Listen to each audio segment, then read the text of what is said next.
We're going to start off in Japan. The government's published new figures on its economic growth. How are they looking? They don't make for easy reading. For those responsible for the economy in Japan, it shrunk by 1.7% in the 3 months between April and June. That's the biggest fall since the devastating earthquake and tsunami hit the country in 2011. Now, this comes after a spike that we'd seen in the previous quarter, where the country grew, its economy grew by 1.5%. That was a huge boost. But this change in the country's economic growth is largely down to a sales tax increase that came into force at the beginning of April. So beforehand, people spent more money, and after that, they spent less. Now, economists do expect things to stabilise before the end of the year, but this sharp fall in growth is going to put more pressure on Prime Minister Shinzo Abe over his economic policies. He does need to put in place another 2% sales tax rise next year. That could be proved to be even more controversial now. And how are the markets reacting to all this news then?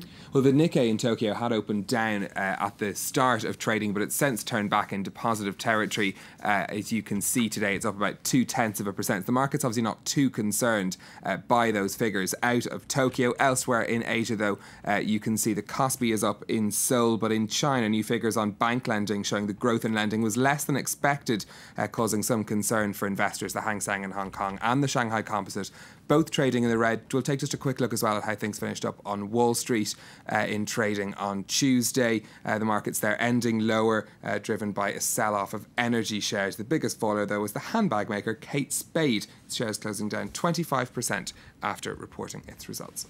Okay, well, let's look to Russia next, looking for new trade partners as it cuts off imports from a whole range of Western countries. Yeah, and Egypt's at the top of that list of new trading partners for Russia. The country's agriculture minister said food imports from Egypt could be doubled this year, and officials have begun discussing a possible free trade deal. This after Moscow imposed a one-year ban on imports of meat, fish, dairy, fruit and vegetables from the United States, the EU and others. This in retaliation for sanctions over the Ukraine crisis. Haxi Myers-Belkin has more.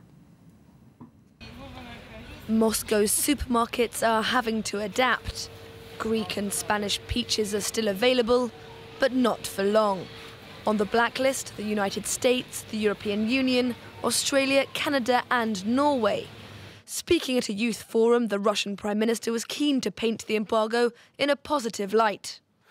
Our country is strong. Additional funds needed for boosting the development of import-dependent agriculture areas will be found. EU food exports to Russia last year were worth 11.8 billion euros. US food exports were worth 972 million euros. The president hasn't wasted any time in finding new trade allies to fill the import vacuum.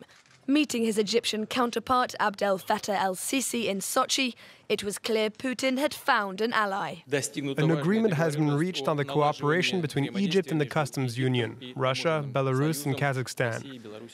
And now we are investigating the possibility of creating a free trade zone. And it's not just Egypt. Turkey and Brazil have also been invited to up their imports to Russia.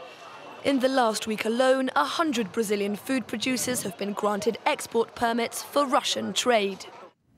Next, the LA Clippers basketball team has formally been sold to the former Microsoft chief executive Steve Ballmer. The $2 billion sale ends an ugly saga involving the team's former owner, Donald Sterling, who was banned from the NBA for life for making racist remarks. Now, the controversy had caused sponsors to flee the club, while players had threatened a boycott. Ballmer's promised to restore the team's place in the community and hopefully its sponsors as well. I'm sure they will be hoping for good things to come. Thanks very much, Stephen Carroll there, with a look through the day's business news. Back in around about an hour's time. Okay, time now for our special focus report. And in the countryside south of Paris, a group of teenagers and young adults is taking part in a rather special kind of summer camp right now. The participants come from all over the world, but they all have one thing in common. They've survived a terrorist attack, and all too often they've also lost loved ones in these traumatising events. This summer camp is the first of its kind in France. More in this report by Alexandra Renard, Julien Munzer with Siobhan Silk. 9 a.m.